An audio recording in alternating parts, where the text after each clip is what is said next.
کو اپنائیں، آپ کی تعلیمات کو اپنائیں، ہم اطاعت اختیار کریں تو ہمارے دل و دماغ میں فوراً چند کام آ جاتے ہیں کہ بس یہی چند کام کرنے ہیں.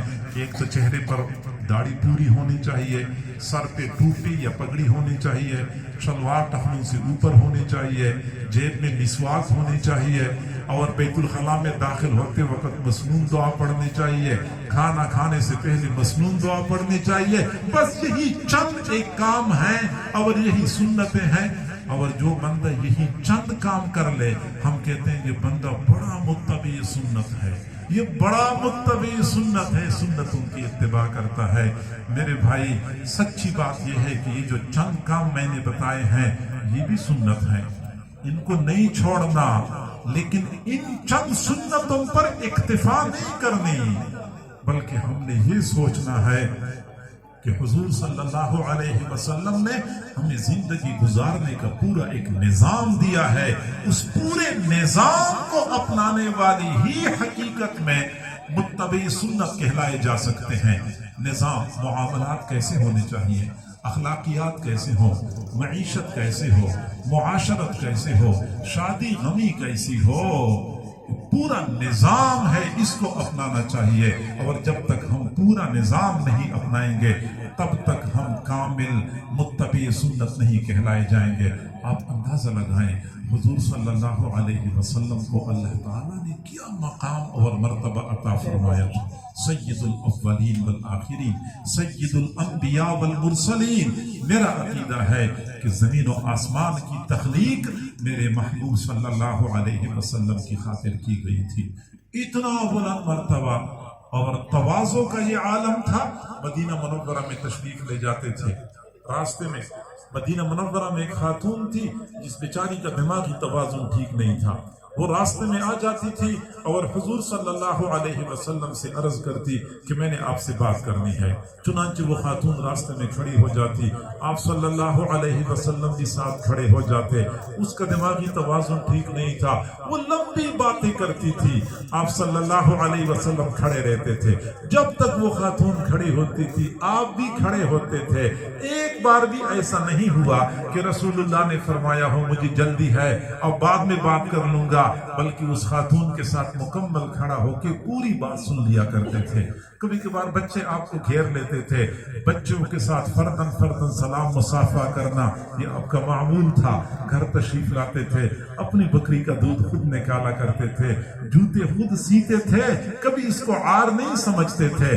اپنے گھر میں جھاڑو دینا کبھی اپنی شان کے خلاف نہیں سمجھا. سواری جیسے میسر ہو جاتی، گھوڑا میسر ہوتا گھوڑے پہ سواری فرماتے تھے، اونٹ میسر ہوتا اونٹ پہ سواری فرماتے تھے، اگر یہ میسر نہ ہوتے تو گدھے پر بھی سواری فرماتے تھے. کبھی انہوں نے یہ نہیں کہا کہ میری شان کے خلاف ہے میں گدھے پہ سواری نہیں کرتا. اپنے ساتھیوں کے ہمراہ سفر پہ تشریف لے جا رہے تھے، ایک جگہ پڑاؤ ڈالا. ساتھیوں نے مختلف کام اپنے اپنے ذمے لیے. ایک ساتھی نے کہا کہ میں اونٹ لے جاتا ہوں، چرا بھی لوں گا اور پانی پلا کے لے آؤں گا.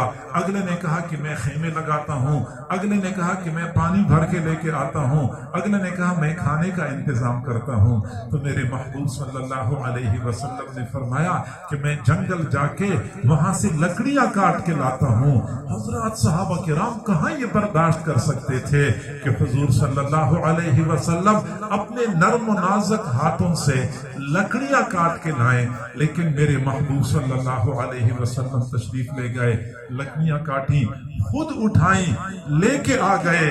میرے محبوب نے دنیا والوں کو پیغام دیا کہ دوسروں کی خدمت کرنے سے بندی کی شان گھٹتی نہیں ہے بلکہ بڑھتی ہے، شان بڑھتی ہے. آج ہمارا حال یہ ہے کسی کو دینی اعتبار سے تھوڑا سا مرتبہ مل گیا یا دنیاوی اعتبار سے تھوڑا سا مرتبہ مل گیا، ہم یہ سمجھتے ہیں کہ ساری دنیا میری خادم اور میں سب کا مخدوم بنا ہوا ہوں، سب لوگوں کا فرض ہے کہ وہ میری خدمت کریں. میرے محبوب صلی اللہ علیہ وسلم نے یہ تعلیم نہیں دی تھی. صبر شکر اتنا تھا، پورا مہینہ گزر جاتا تھا، میرے محبوب کے گھر میں جھولا نہیں جلتا تھا. آج تو ہمارا حال یہ ہے کہ روزانہ 3 مرتبہ کھاتے ہیں اور تازہ کھاتے ہیں. صبح کا سالن دوپہر کو نہیں کھاتے، دوپہر کا سالن شام کو نہیں کھاتے.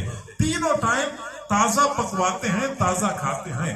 کئی مرتبہ ایسا ہوتا ہے مغرب کے بعد کھانا پکا، خاوند عشاء کے بعد آیا، روٹی پکنے میں صرف 2 گھنٹے گزر گئے تھے، لیکن بیوی بیچاری کہتی کوئی بات نہیں، میں اپنے خاوند کے لیے تازہ روٹی پکاتی ہوں۔ اب صرف 2 گھنٹے پہلے والی روٹی بھی نہیں کھائی جاتی، تازہ روٹی پکا کے ہم کھاتے ہیں، جبکہ میرے محبوب صلی اللہ علیہ وسلم کے گھر میں پورا مہینہ اس طرح گزر جاتا تھا کہ چولہا نہیں جلتا تھا، کئی دن اس طرح گزر جاتے تھے کہ میرے محبوب صلی اللہ علیہ وسلم کی مبارک حلق سے روٹی کا ایک نوالا بھی نیچے نہیں جاتا تھا۔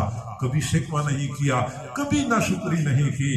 حضرت شیخ الحدیث مولانا محمد زکریا رحمت اللہ علیہ سے کسی نے کہا کہ حضرت دسترخوان پہ ہم بیٹھے ہوتے ہیں تو پہلے میٹھا کھانا سنت